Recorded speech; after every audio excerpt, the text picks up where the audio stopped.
Hari ini kita akan melihat, saudara, bagaimana berkat-berkat bagi mereka yang mengasihi Tuhan. Kata mengasihi Tuhan, kata mengasihi dalam bahasa aslinya, bahasa Ibrani, ya, diambil dari satu kata yang luar biasa dalam, yaitu ahab atau aheb. Ahab atau aheb yang berarti kasih sayang yang sangat kuat. Bahasa Inggris berkata very strong affectionate. Kasih sayang yang sangat kuat. Ini menggambarkan kasih sayang yang kuat, terutama dari manusia kepada Tuhan, juga kasih sayang yang kuat dari manusia kepada manusia, juga kasih sayang yang kuat dari manusia kepada, dari Tuhan kepada umat manusia.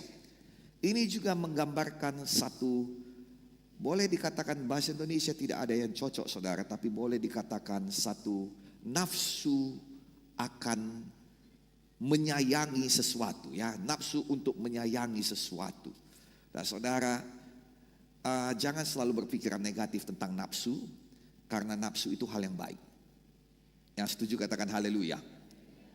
Nafsu harus diletakkan di bawah kendalimu, maka itu akan jadi indah. Ya, jangan terlalu berpikir jauh-jauh, nafsu makan saja. Kalau sudah tidak terkontrol, berbahaya. Ada kolesterol namanya, amang. Tapi kalau terkontrol, bagus. Yang mengerti katakan haleluya. Jadi Ahab ini juga cerita tentang nafsu yang untuk mengasihi sesuatu atau seseorang. Yang mengerti katakan haleluya. Kalau engkau mengasihi seseorang, engkau akan ngejar. Engkau tidak akan berkata biarlah nanti kalau dilepas balik juga ya dia, enggak, engkau akan ngejar. Dan engkau akan bayar harganya. Saya dahulu, saudara, pergi ke Jogja, Medan Jogja, saudara, sekali setahun. Kenapa? Karena ada orang yang saya kasihi di sana. Saya bayar harganya. Yang mengerti katakan amin. Dan kalau engkau mengasihi Tuhan, maka engkau akan mengejar Tuhan. Dan engkau akan bayar harganya, berapapun harganya. Yang sukacita katakan haleluya. Nah, saudara, kata Ahab ini juga saya melihat dalam terjemahan yang dikatakan itu adalah satu tindakan kasih yang dalam sebagai seorang teman atau sahabat baik. Jadi ini luar biasa. Dan Tuhan sudah mengatakan engkau sahabatku, engkau sahabatku. Maka kita bisa berkata Tuhan sahabat saya. Itu luar biasa. Come on. Tapi satu perkara, Tuhan bangga bersahabat dengan engkau. Itu luar biasa karena kata ini bukan datangnya dari manusia. Tuhan yang pertama sekali mengatakannya. Yang mengerti katakan haleluya. Dan dalam Yohanes 15 ayat 13 sampai 15 dikatakan Tuhan bahwa saudara, Anda, saya adalah sahabat Tuhan. Maka Tuhan bangga pada saudara-saudara dan saya. Itu luar biasa. Boleh kita berikan tepuk tangan lebih meriah lagi pada Tuhan. Terima kasih Tuhan. Karena Tuhan bangga pada kita. Haleluya. Dengarkan Yohanes 15 ayat 13 sampai 15. Ayat 13, tidak ada kasih yang lebih besar daripada kasih seorang yang memberikan nyawanya untuk sahabat-sahabatnya. Lalu ayat 14 ini luar biasa. Kamu adalah sahabatku. Luar biasa. Amin. Saya bisa mengaku saya sahabat Pak Jokowi. Kenapa? Karena saya bangga kepada Pak Jokowi. Apakah Pak Jokowi bangga kepada saya nggak tahu. Yang mengerti katakan amin. Tapi saya yang ngaku. Kenapa? Karena saya bangga kepada beliau. Tuhan mengaku kamu adalah sahabatku karena dia bangga kepadamu. Saya berdoa sungguh-sungguh kiranya dia jangan bertepuk sebelah tangan. Kiranya di GKII kita juga berkata Tuhan engkaulah sahabat kami. Sahabat yang terbaik yang pernah kami miliki. Haleluya. Ya sukacita katakan amin. Nah, tapi kembali lagi Tuhan berkata ada preconditionnya. Ada eksklusivitasnya. Yaitu apa? Jikalau kamu berbuat apa yang kuperintahkan kepadamu. Lalu ayat 15 dikatakan aku tidak menyebut kamu lagi hamba sebab hamba tidak tahu apa yang diperbuat tuannya. Aku menyebut kamu sahabat. 2 kali dikatakan Yesus. Aku menyebut kamu sahabat karena aku telah memberitahukan pada kamu segala sesuatu yang telah kudengar dari Bapakku. Jadi Tuhan Yesus saudara memberitahukan kehendak Bapa pada saudara. Anak-anak Tuhan, sahabat Tuhan harus mengerti tentang tujuan Tuhan, kehendak Tuhan. GKII kalau namanya dibilang, banyak sekali dibilang kami membela Tuhan, tapi gak ngerti tentang tujuan Tuhan. Itu bohong. Yang ngerti katakan haleluya. Kalau kita betul-betul dekat dengan Tuhan, sahabat Tuhan, mengasihi Tuhan, kita tahu apa yang diinginkan Tuhan dari diri kita, dari pekerjaan kita, dari pelayanan kita. Saya tahu apa yang diinginkan Tuhan pada saya. Saya tahu apa yang diinginkan Tuhan pada gereja ini. Dan kita sedang mengerjakannya dengan sepenuh hati. Itulah dia namanya sahabat Tuhan. Itulah namanya mengasihi Tuhan. Tidak perlu banyak cakap, tidak perlu banyak kata-kata, tetapi apa yang kita buat, buah. Saya berdoa tahun ini GKII banyak berbuah untuk Tuhan. Sebagai bukti kita cinta Tuhan. Yang suka cinta katakan haleluya. Lihatlah, Tuhan sendiri mengangkat kita menjadi sahabatnya. Dia betul-betul bangga pada kita. Dan bukti daripada kita adalah sahabatnya. Tadi dikatakan Ahab adalah apa? Ahab adalah sebagai tindakan kasih. Sebagai seorang teman. Dan seorang sahabat baik. Apakah tindakan kasih Tuhan pada kita? Dikatakan ayat 13. Ia memberikan nyawanya. Dia gak ngasih satu Fortuner. Dia gak ngasih satu rumah mewah. Dia gak ngasih kedudukan tinggi saja. Lebih daripada itu, dia memberikan nyawanya bagi sahabat-sahabatnya. Haleluya. Jadi Tuhan sudah memulai. Dia berikan kepada kita nyawanya. Yang mengerti katakan haleluya. Jadi ini betul-betul Ahab. A very strong affectionate. Ini adalah satu kasih sayang yang sangat kuat. Itu betul-betul kata mengasihi. Jadi Tuhan betul-betul sahabat kita. Tuhan betul-betul mengasihi kita. Ini buktinya. Dia memberikan nyawanya bagi sahabat-sahabatnya. Yang suka cita katakan haleluya. Nah kemudian kita memang sudah menjadi sahabat Tuhan. Tapi kembali lagi. Bagian Tuhan memberikan nyawanya bagi kita. Bagian kita adalah apa? Berbuat apa yang kuperintahkan kepadamu. Yang mengerti katakan haleluya. Sebentar kita sampai ke sana. Amin. Dan keuntungan menjadi sahabat Tuhan ialah apa? Kita mengenal rencana dan kerinduan hati Bapa. Kenapa? Karena dikatakan, aku menyebut kamu sahabat karena aku telah memberitahukan padamu segala sesuatu yang telah kudengar dari Bapakku. Sekarang engkau tahu, tapi engkau belum laksanakan. Maka mari laksanakan. Engkau tahu dan laksanakan. Karena firman Tuhan berkata, kalau kau tahu dan tidak laksanakan, engkau sudah berbuat dosa. Hari ini GKI tahu dan kita harus betul-betul melaksanakan firman Tuhan mengasihi Tuhan. Dengarkan baik-baik. Kembalilah pada Gereja Kemenangan Iman Indonesia yang sukacita beribadah. Haleluya. Yang mau saya katakan pada saudara, kita harus kembali lagi untuk menunjukkan kasih kita kepada Tuhan. Karena GKI yang dulu tidak puas kalau tidak ibadah. Tidak puas kalau tidak datang ke gereja. Selalu merindukan kapan hari Minggu datang. Saya berdoa itu, spirit itu, affectionate itu, Ahab yang itu dikembalikan Tuhan kepada gerejanya. Haleluya. Boleh dong lebih semangat lagi bagi Tuhan Yesus. Haleluya. Maka hari ini kita harus lihat saudara. Kita menjadi sahabat Tuhan karena kita tahu perintah Tuhan. Karena kita lakukan perintah Tuhan dan kita tahu tujuan Tuhan dalam hidup kita. Apakah perintah Tuhan yang harus kita laksanakan supaya kita bisa jadi sahabat Tuhan? Saya percaya kalau kita menjadi sahabat Tuhan bukan karena kita melaksanakan seluruh perintah Tuhan. Tetapi kalau ada perintah yang kita laksanakan, kita bisa diangkat Tuhan menjadi sahabatnya. Yang mengerti katakan haleluya. Nah sekarang Tuhan Yesus berkata kalau kita mau menjadi sahabatnya kita harus melakukan apa yang diperintahkannya. Saya bacakan kembali saudara apa yang dikatakan firman Tuhan dalam Yohanes pasal 15 ayat 14. Kamu adalah sahabatku jikalau kamu berbuat apa yang kuperintahkan padamu. Maka hari ini kita melihat satu saja perintah Tuhan yang paling agung yang kita kenal dengan perintah agung. Matius 28 ayat 19 sampai 20. Karena itu pergilah, jadikan semua bangsa muridku dan baptislah mereka dalam nama Bapa, Anak dan Roh Kudus, dan ajarlah mereka melakukan segala sesuatu yang telah kuperintahkan padamu, dan ketahuilah aku menyertai kamu senantiasa sampai kepada akhir zaman.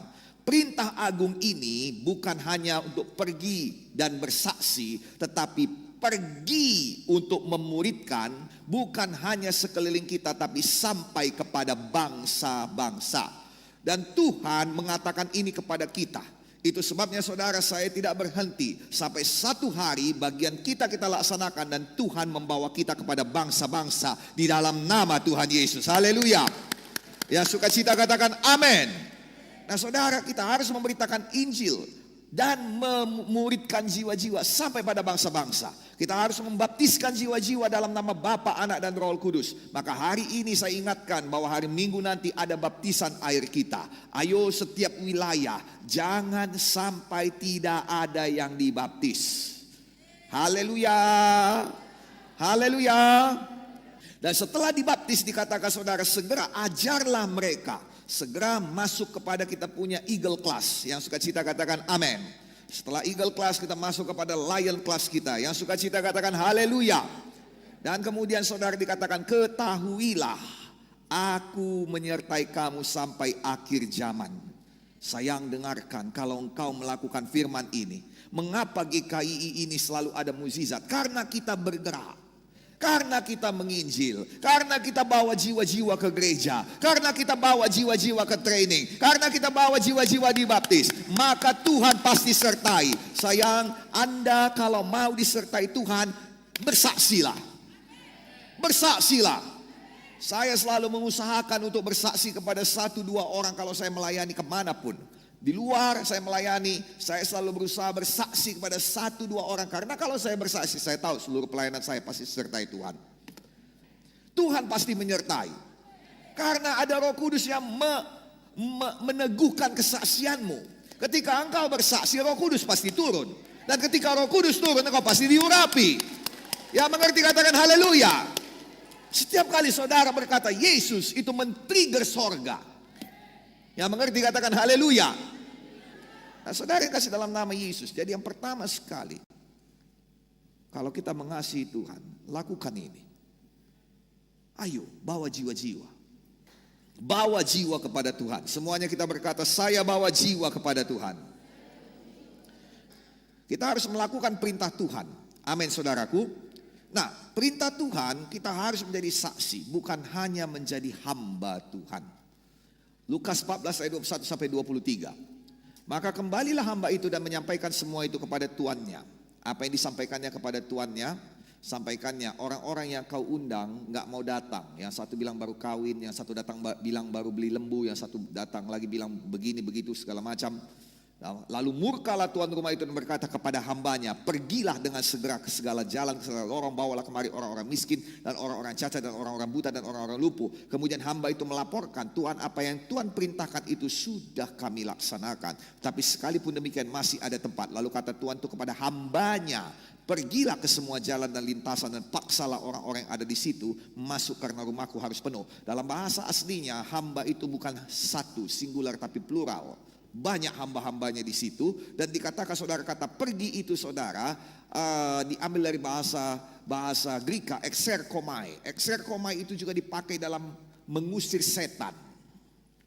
Pergi. Exerkomai. Jadi ketika dikatakan Tuhan itu pergi artinya apa? Sama seperti setan yang dikatakan pergi, dia harus keluar dan dia harus lari. Dan kalau dia banyak seperti legion, dia harus tremble, berpencar. Yang mengerti katakan amin. Exerkomai, pergilah. Lalu kemudian dalam seketika itu semua setan-setan itu keluar. Dan dia menangkapi babi-babi itu. Lalu babi-babi itu semuanya dapat buahnya yaitu mati. Dan Tuhan mau begitulah kita pergi. Exerkomai artinya apa? Semua pelayan Tuhan pergi lalu kemudian membawa jiwa-jiwa masuk pada kerajaan sorga. Masuk pada rumah Tuhan. Yang mengerti katakan haleluya. Karena roh jahat dan juga roh Tuhan beda hasilnya. Kalau roh jahat pasti hasilnya negatif, pasti hasilnya kematian. Tapi kalau roh Tuhan, urapan Tuhan yang ada pada saudara, pasti hasilnya kehidupan. Yang mengerti katakan haleluya. Jadi walaupun saudara supervisor ibadah, usher, pembimbing, sekarang apa? Pergilah. Walaupun saudara pemimpin sektor, pemimpin kelompok sel, armor bearer team, sekarang apa? Pergilah. Ekserkomai, yang mengerti katakan haleluya. Mengapa? Karena rumah Tuhan harus penuh. Jadi saudara kasih dalam nama Tuhan Yesus Kristus, bukan hanya melayani tapi memenangkan jiwa, bersaksi. Semua kita harus jadi saksi. Haleluya. Dan kemudian Tuhan tidak mau kita setia mengikuti Yesus. Saya setia Tuhan, udah 50 tahun ku ikut engkau. Tuhan tanya, berapa jiwa yang sudah kau menangkan? Mana buahmu? Mana talentamu yang sudah kau gandakan? Itu yang tanya Tuhan. Nah saudara, Tuhan tidak mau kita sekedar ikut. Ada orang yang memohon pada Yesus, aku mau ikut engkau Tuhan seumur hidupku. Tuhan berkata enggak boleh. Di mana ayatnya? Di Markus 5 ayat 18-20. Ini orangnya bukan orang biasa, orang yang luar biasa. Kenapa? Karena dialah orang yang dilepaskan daripada si legion. Dan dia berkata dengan segenap hatinya. Dia berkata ketika Yesus naik lagi ke dalam perahu, ini orang luar biasa juga. Kenapa? Karena Yesus datang ke tempat itu hanya untuk orang itu. Tidak ada pelayanan lain. Baca Alkitab saudara, Yesus menempuh badai. Hampir mati karena badai. Hanya untuk satu orang itu. Oh haleluya. Saya percaya saudara bahwa Tuhan kita punya Ahab. Punya love affectionate, punya kasih yang begitu luar biasa, sehingga dia akan menempuh badai, menempuh semuanya hanya untuk engkau dan hanya untuk saya. Haleluya. Kalau kita mengasihi Yesus, kita bersaksi. Kemarin kita percaya, sekarang kita menjalankan perintah agung, kita bersaksi. Amin. Amin. Bukan sekedar ikut Yesus. Bukan sekedar bayar persepuluhan, bukan sekedar melayani Tuhan, bukan sekedar memberi pada Tuhan, bukan sekedar beribadah berkorban, bukan hanya membaca Alkitab dan berdoa, bukan sekedar itu. Semua baik, tapi bawa jiwa. Berbuah untuk Tuhan. Yang suka cita katakan haleluya. Kita berikan tepuk tangan bagi Tuhan Yesus. Bagi mereka yang selalu membawa jiwa, Tuhan akan membuat orang-orang itu bercahaya. Tuhan tidak katakan apakah dia kaya atau miskin. Tuhan tidak katakan apakah dia layak atau tidak layak. Tapi kalau engkau bawa jiwa, membawa orang kepada kebenaran, membawa orang pada keselamatan, Tuhan akan membuat engkau bercahaya. Saya mulai ngerti, kalau kita banyak memenangkan jiwa, Tuhan buat kita bercahaya. Dan orang-orang akan datang pada cahaya. Orang-orang akan mengagumi cahaya. Yang mengerti katakan haleluya. Nah, bukan itu saja, orang-orang akan suka dia dan dia akan memberi kepadamu. Dia akan memberkati engkau. Yang mengerti katakan haleluya. Engkau bukan raja, tapi kalau ada kemuliaan padamu, engkau dikira raja. Itu namanya kemuliaan. Yang mengerti katakan haleluya. Engkau tidak kaya, tetapi kalau ada kemuliaan padamu, engkau dikira kaya. Itu baru asing. Yang sedih ialah engkau raja, tapi tidak dikira raja. Nah, itu sedih. Mudah-mudahan kau cukup rendah hati untuk menerima kenyataan kepahitan hidup ini. Yang mengerti katakan haleluya. Tapi kalau kita bukan siapa-siapa, tapi ada kemuliaan Tuhan, lalu kita diangkat Tuhan, itu luar biasa. Terpujilah Tuhan untuk itu. Daniel 12 ayat 3 ayat terakhir. Dan orang-orang bijaksana akan bercahaya seperti cahaya cakrawala, yang telah menuntun banyak orang kepada kebenaran, akan seperti bintang-bintang. Mereka tetap untuk selama-lamanya. Dalam terjemahan lainnya dikatakan, mereka yang banyak memperkatakan kebenaran kepada orang lain, mereka akan terus-menerus bersinar seperti bintang-bintang. Saya berdoa walau ada COVID, ada Omikron, kerinduan saudara memenangkan jiwa enggak kurang. Sama seperti kerinduan saya juga memenangkan jiwa KKR enggak kurang. Akan datang waktunya. Saya berkata pada diri saya, sabar Git, sebentar lagi. Ayo GKII, sebentar lagi bisa kita full capacity lagi. Amin. Maka ayo semangat. Dan itu dimulai dari sekarang. Amin. Mulai daripada minggu besok, bawa jiwa-jiwa, bersaksi. Jadilah pemenang-pemenang jiwa. Haleluya. Yang sukacita katakan amin. Tuhan Yesus memberkati kita semuanya. Mari kita bangkit berdiri, kita berikan dulu tepuk tangan bagi Tuhan Yesus.